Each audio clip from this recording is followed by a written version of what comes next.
everybody, and welcome to AM 1220 KHTS, Santa Clarita's hometown station.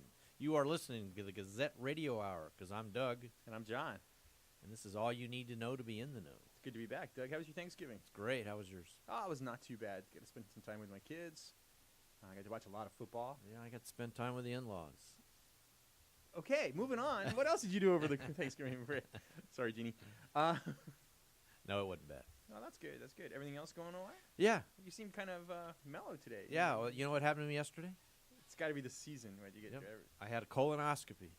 Okay, not what I expected. Not what I Now, was... people are out there going, ooh, why are you saying that? Ooh. Are you sure you can say that on the radio? I don't know. Jerry's going to come But it is very, very important that anyone who's had colon cancer in their family or is 50 years old or older, you need to have it.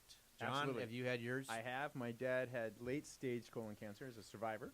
He's now cancer-free, I think, or remission. I can never get those straight.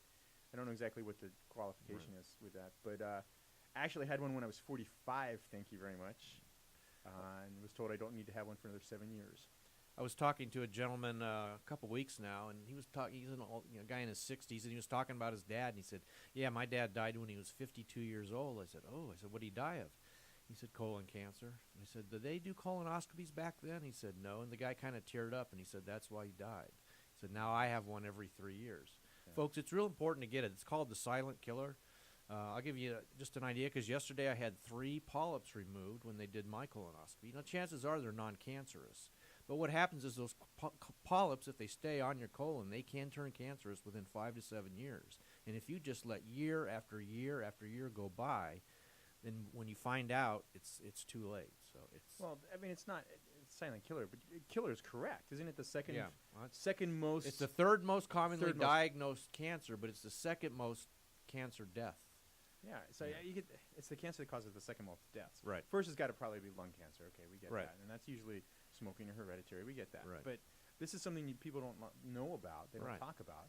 And I guess what I think, I can count maybe right now on top of my head 10 people I know that are middle 50s, early 60s that have never had one. Never had a colon. No, I think you name them on the radio. They never had a colonoscopy, and I just say to them, don't do it for you, do it for your family, so that nobody wants to lose you. The survival rate's what, like 90%? Yeah, if they catch it early. Yeah, it's got to stay localized. If it spreads, then of course it goes down. But I'm sure it's not. But and half the people that I know, the 10 folks I know roughly that haven't had one, I go, "Why haven't you had one?" "Ooh, I don't want to. It sounds gross.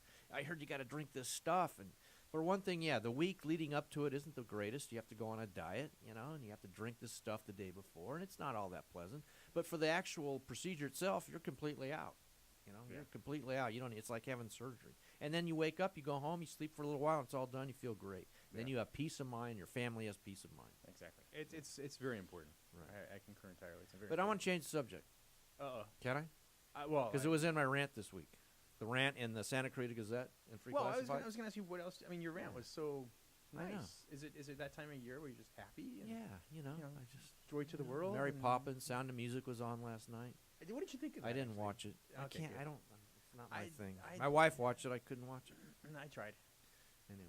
And I was too tired to change I tried to watch the football game, and that was just as bad. Of the two, I probably would have gone with it. But I got to thinking, because I was in line at the grocery store last Saturday when we got home from Phoenix. And I was behind a family with lots of little kids, and they were cute little kids, a little overweight. And I just happened to notice they were paying with food stamps. Lots of stuff on the checkout stand. Hang on a second. Was this before or after your colonoscopy? Before. Okay. This last Saturday. Perspective. And I didn't think much about it. Paying with food stamps, no big deal. But I glanced down and kind of looked at all the food they had, and it was a lot of junk. Potato chips and stuff, and these frozen dinners and candy. And then lo and behold, I'm driving in the car on Monday after, and I hear a report about the obesity rate for kids and adults, for that matter, that are on the food stamp program. And I said, aha, a little bell went off, and I remembered that family. Because there is no restriction on what you can't buy tobacco with food stamps. You can't buy alcohol. That EBT cards, right? Those are food stamps. It's all the all it's that all the stuff. same thing. Yeah. You can use this as a Subway. Yeah. There is no restriction on the type. Subway. So what happens? These kids that are Isn't that right, Peter? Who's probably eating a Subway sandwich right now. These kids that grow up in families that are on food stamps, and I'm not criticizing that part. All that's a different issue we could talk about. They don't learn the right nutrition. and they end up, and the majority of them are ending up being overweight, and that's Well, a fact. How much of that is the parents' fault, not teaching the right? Absolutely. But isn't it also the school system's fault? Could I mean, be, and couldn't you we can't do blame them. You get so much per week or month, and you want to get as much food as you can, so it lasts Yeah. you. So you get the stuff that. Well, what I don't like is the fact that people think that they have to use all of those benefits.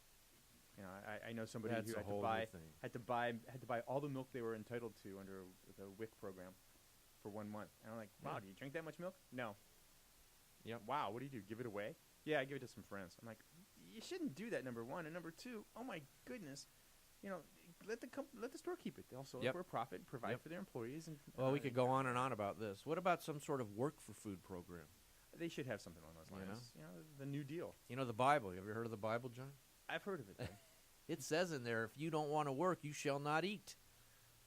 Well, that's not really fair because there's sometimes when I don't want to work on a Saturday, but I want to eat on a Saturday. You know what I mean. I do.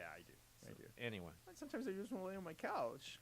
Hey, John, have you ever been to Canyon Country? I have, Doug. Oh, that's where we are right now. Yeah, once in a while I've been. Because you live now way over on the hotty-totty side of Oh, town. this is the hottie. Isn't it hoity-toity, not hottie-totty? Whatever it I'm is. pretty sure. Hoity-toity, Doug, not hottie-totty. Anyway.